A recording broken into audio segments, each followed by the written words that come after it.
en detalle y conversación con el profesor Rodolfo Correa, ex candidato a la alcaldía de Medellín, a quien por fortuna recuperamos para el análisis político. Profesor Correa, bienvenido, buenos días. Mucho gusto, Felipe. Un saludo a todos los compañeros de la mesa y por supuesto a toda la audiencia. ¿Ya descansó? Sí, claro, ya descansamos. Por fin. ¿Dedicado a qué? ¿A la academia, a los negocios particulares, a la oficina? Sí, recuerde, Felipe, que pues yo soy profesor universitario, además soy directivo de la universidad donde trabajo ya hace 20 años, tengo mi firma de abogado, ya retomé todos los asuntos y negocios que teníamos pendiente y seguimos ahí, en el tema jurídico de consultoría empresarial. Bueno, y analista político, que ha sido siempre de este consejo de redacción, menos cuando está en campaña. Menos porque ahí sí, ni modo, ya eso es otra cosa. Y el profesor también, Andrés Úsuga, exdecano de Derecho de la Santo Tomás, también habitual colaborador de este espacio. Profesor Úsuga, buenos días, hombre, ¿cómo está? Buenos días, Felipe, para ti, para Paulita, para Andrea, para Juan. Eso les pasa estoy a muchos, confundido, sí. Le pasa a Juan, no me preocupe, tranquilo. No me Después de venir de Europa, ¿no? Sí. Muy europeo. Y para el profesor Correa, gran amigo también, muy satisfactorio estar aquí con él. Bueno, vamos al grano. ¿Cómo clasificar ideológicamente al presidente electo de los argentinos? Bueno, yo creo que evidentemente lo que ha sucedido durante muchísimo tiempo mediático, desde el punto de vista mediático, es considerar a personas como Milei como ultraderecha. El mismo caso de Santiago Abascal, el mismo caso de otros personajes, el propio Bukele de El Salvador. Ahora bien, yo creo que con mucho desconocimiento de qué son derechas e izquierdas, y volviendo a invocar el tema del gran filósofo español Ortega y Gasset, son simplemente unas clasificaciones para idiotizar la gente, ¿cierto?, sobre la derecha y la izquierda. Ahora bien, siento que tiene unas posiciones muy claras respecto de temas económicos, pero yo siento que lo que se eligió fue un personaje. Se elige más un personaje que el que va a gobernar. Quien va a gobernar es otra persona, creo que muy distinta, y creo que él entendió que un país que venía de un peronismo tan acendrado, y le voy a contar una cosa a todos los televidentes y a ustedes. Vea, el peronismo en Argentina es tan complicado que usted no es capaz de clasificarlo. Hay peronismo de izquierda, hay peronismo de derecha, ahora hay peronismo que se dice que es de centro. El peronismo sirve para todo. En ese orden de ideas, él tenía que luchar contra un peronismo que ganaba con cara, con sello y con canto. ¿Y qué entendió? Que tenía que crear un personaje disruptivo, fastidioso inclusive al oído, a la vista. Crea ese personaje y ese es el personaje que gana la presidencia, pero yo no creo que sea el mismo personaje el que vaya a gobernar con la motosierra, pues, y con la cantidad de símbolos que utilizó para ganar. Porque fíjese que lo que está ahí detrás, o los personajes que yo he visto que están detrás y empiezan a flotar en estos días ya después de la elección, son personajes muy serios, muy interesantes, y les recomiendo solamente uno para dejar ahí en la primera intervención: Alberto Venegas Lynch, tercero. Tercero, sí, porque los tres... Hay padre y hay abuelo. Hay padre y hay abuelo. Creo que los tres personajes son supremamente importantes y esos son los que van a marcar esa línea de cómo sacar ese país con una inflación de esos niveles. No sé si Rodolfo quiere complementar esto que dice Andrés, pero hay dos palabras muy utilizadas en campaña y ahora después de la elección, y es economista libertario. ¿Eso qué puede representar y significar en esta conversación y en este contexto para Argentina y para América Latina? Bueno, lo primero es que estoy de acuerdo pues con el profesor Andrés en el sentido de que efectivamente Argentina ha elegido un personaje y que en las últimas elecciones, sobre todo a partir del año 2010 hacia acá, el mundo ha dado un giro, porque lo que determina la elección no es quién propone soluciones, sino quién exalta más las emociones. Entonces, en ese sentido, se requiere un personaje capaz de movilizar emocionalmente a la población, que busca en la red, en la web, busca a quien satisfaga y con quien empatizar su emoción. Entonces, si usted me pregunta dónde clasificaría yo a Javier Milei, yo diría, a pesar de que, como usted señala, él se considera un libertario económico, pues realmente corresponde al modelo de un líder populista neodigital. Eso es lo que está sucediendo hoy, es líderes digitales neopopulistas, en este caso de derecha. Ser libertario en estos tiempos equivale simplemente a tomar toda la teoría del neoliberalismo y aplicarla en un contexto digital, sumándole a eso un cóctel explosivo de rabia, de indignación y de antipolítica. Esa es la realidad. Hay tanto que analizar desde el personaje, como ustedes lo dicen, de Milei. Ayer escuchaba a un analista que decía, que hacía pues como una metáfora que me pareció muy acertada, y es: si usted va viajando en un bus con un conductor que se dirige directo al abismo y a usted le ofrecen cambiarle el conductor para que se vaya por otro rumbo, a usted no le importa cuál es el conductor, usted pide que lo salven de ese abismo. Y algo así le pasó a la gente en Argentina, porque es que las opciones que tenía de verdad que eran muy complejas. Sergio Massa viene de ser el ministro de Economía justamente en la situación económica que es como la que más evidencia esa situación en Argentina. ¿Usted cree que es así? La gente votó sin pensar tanto en quién sea, pero que fuera diferente. Sí, yo creo que evidentemente es el voto por un cambio, y por un cambio radical no estoy haciendo política, ¿cierto? Evidentemente es un cambio tremendamente profundo y tiene cosas que yo siento que a veces son difíciles de analizar, pero bueno, ustedes saben que a mí no solamente me encanta, sino que soy profesor de geopolítica. Cuando uno es profesor de geopolítica, al menos yo tengo una costumbre que es hacer el derecho comparado, mirar el derecho comparado. Entonces, miren, hoy les traje un librito que es importante que lo miren. La Constitución de la Nación Argentina. Del 94. Ajá. Entonces, uno mira, les voy a dar dos cifras que son como increíbles. En Colombia, los funcionarios públicos, tanto del nivel nacional como del nivel departamental, más los del nivel municipal, todos ellos sumados, son más o menos 3 millones de habitantes, de 50 que tenemos acá. Colombia, ese es caso Colombia, sí. Sí, el caso Colombia. El caso de Argentina es con 45 millones de habitantes, mire pues la relación, tienen más o menos 20 millones de funcionarios públicos. Entonces uno dice, yo creo que sí hay que mirar algo que está pasando. 20 millones de funcionarios públicos, y adicionalmente el tema del desmontaje de los subsidios tan grande. Yo tengo la bendición de tener una sobrina que amo mucho, que vive en Argentina, acorde con las ideas pues, progresistas peronistas, durante mucho tiempo, y empezó a sufrir el tema. Ella misma empezó a sufrir. Entonces, cuando uno ya sufre eso en carne propia, de decir, no, es que ya no dan los subsidios, es que ya no da para ampliar más las plantas públicas, y adicionalmente con un tema que es bien interesante, y aquí lo han tratado en algún momento, con un Estado federalista.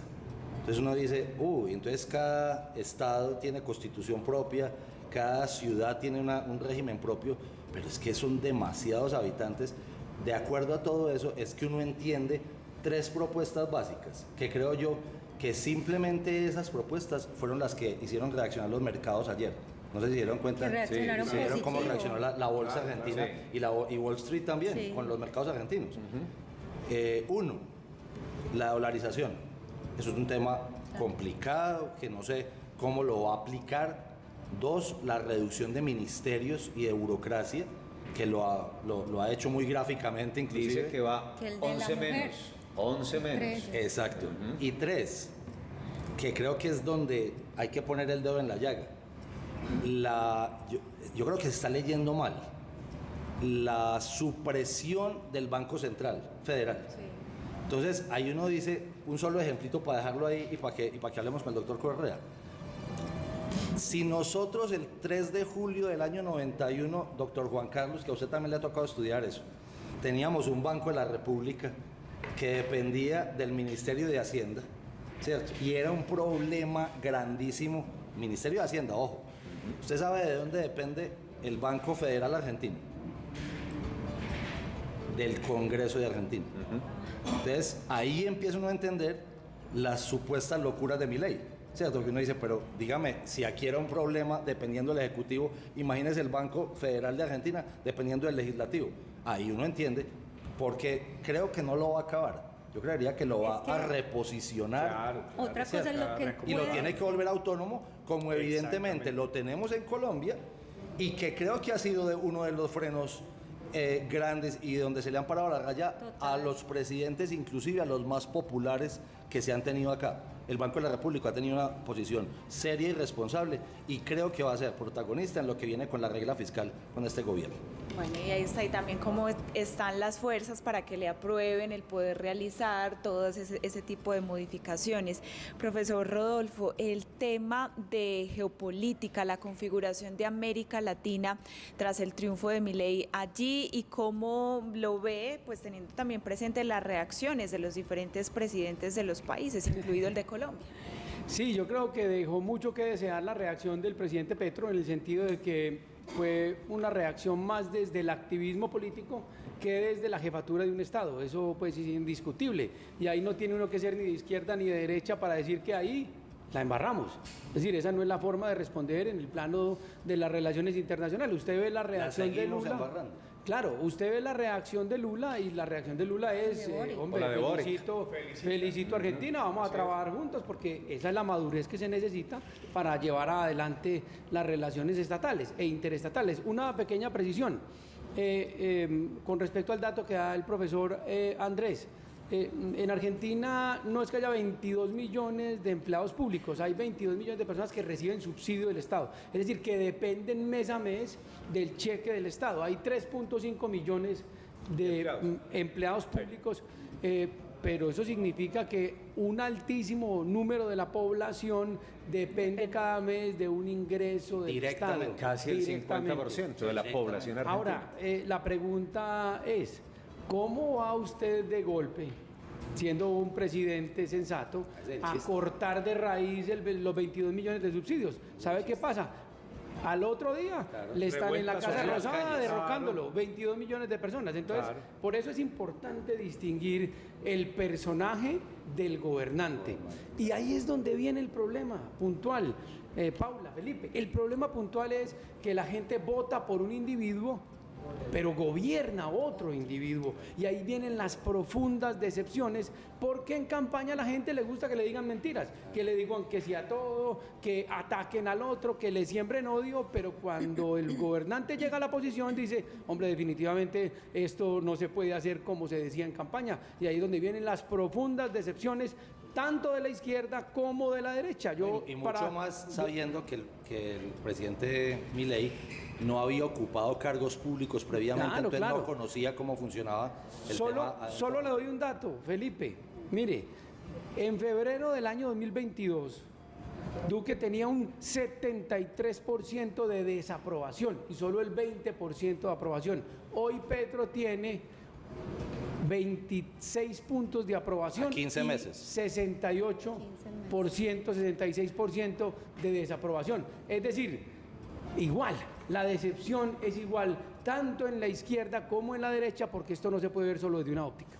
Sí, pero el tema aquí pasa por lo siguiente: 22 millones de personas subsidiadas, 3.5 millones de personas que viven del Estado directamente, pero gana un outsider, gana un jugador que era un presentador de televisión. Hay un mensaje. Hay un mensaje, es decir, doctor, ¿qué pasa? Esos que están subsidiados, muchos de esos votaron a favor de ese señor. Sí, claro. Ese es el tema interesante ahí. Es decir, los que están comiendo de la papita del Estado no se sienten tan seguros. Es que se empezaron a dar cuenta que el propio subsidio no les alcanzaba ya. Lo de la sobrina del profesor Andrés. Exacto. Ya se dar cuenta que ya no les alcanzaba. Y el personaje que llega es un personaje que tendrá que hacer unos cambios trascendentales. Ella lo anunció: recortar el Estado, volver privadas algunas de las empresas. Argentina es un país muy rico, unas reservas enormes. Fue el país más rico del mundo en algún momento. Hace 20 años era una potencia, acuérdense ustedes. La pregunta, profesor Andrés, viene a lo siguiente. Ya hemos hecho el análisis de lo que significa el contexto de la región, pero también esos cambios de jugada, necesariamente este hombre tendrá, usted ya lo dijo, tendrá que mostrar un personaje hacia afuera y llenarse de una gente que tiene la experiencia para alzarse el Estado, gente que tenga la experiencia en la economía, en lo político y en esas reformas de dolarización y en ese tema también, profe, que es el tema de las nuevas alianzas. Eso es lo que hay ahí detrás. Y yo creo que adicionalmente entra con una desventaja, por ejemplo, que no van a entrar los dos gobernantes que fueron elegidos el 29 de octubre pasado, nosotros aquí. Entra sin mayorías en el Congreso argentino. Sí, entra muy mermado. Entonces, es minoría. Entonces la va a tener mucho más complicada. Ahora bien, también en lo que ellos confían es los políticos argentinos también recibieron el mensaje. Y es el propio pueblo que tenía los subsidios, le está diciendo, oiga, usted va a seguir defendiendo el régimen peronista, kirchnerista más bien que peronista, que durante tanto tiempo no solamente no fueron capaces de arreglar el problema, sino que lo hundieron. Y mire una cosa, que creo que hay un personaje que no lo hemos analizado durante muchos años porque ha pasado de agache. Cuando llegó Macri, Macri llegó y dijo que iba a ir en contra del kirchnerismo y no lo hizo.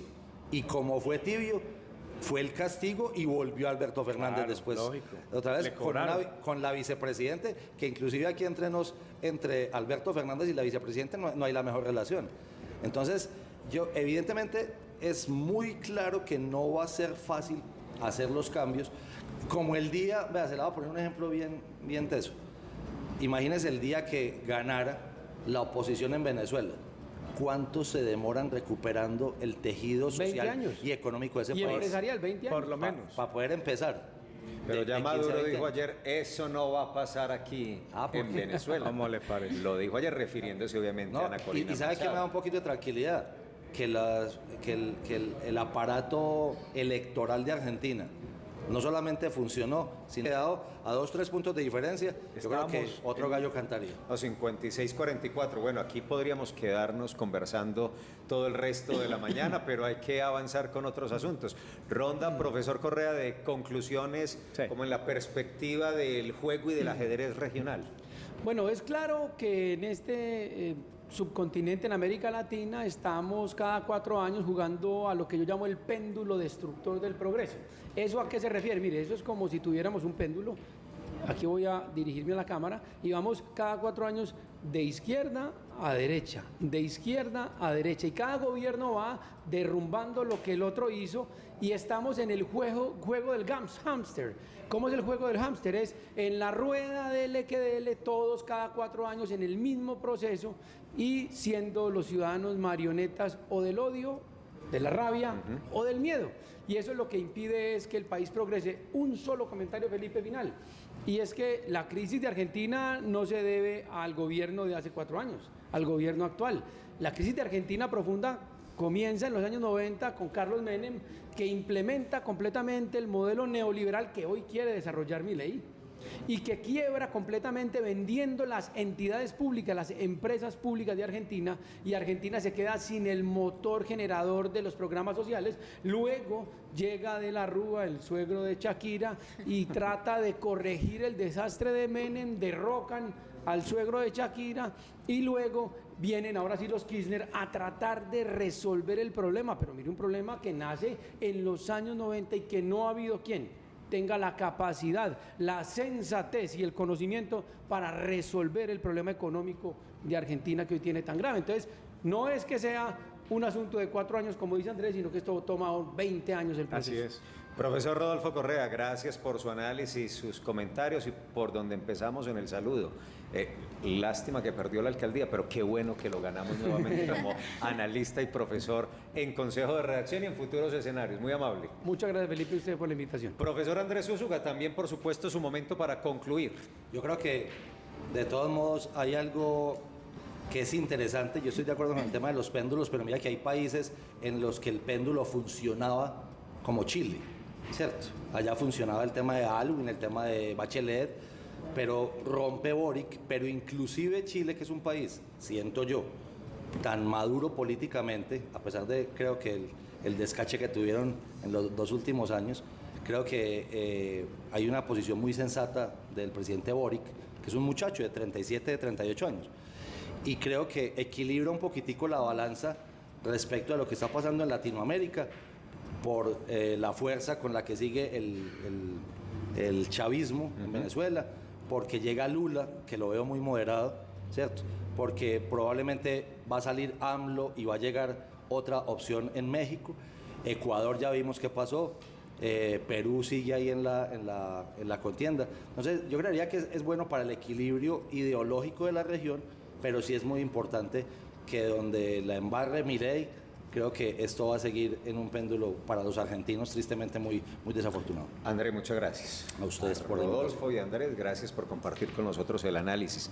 En Teleantioquia y especialmente en este Consejo de Redacción somos locales. Por supuesto, lo central es lo regional, lo local, pero jamás encerrados entre montañas, siempre mirando al mundo. Nos interesa lo que está pasando, además porque somos geopolíticos y nos gusta la geopolítica.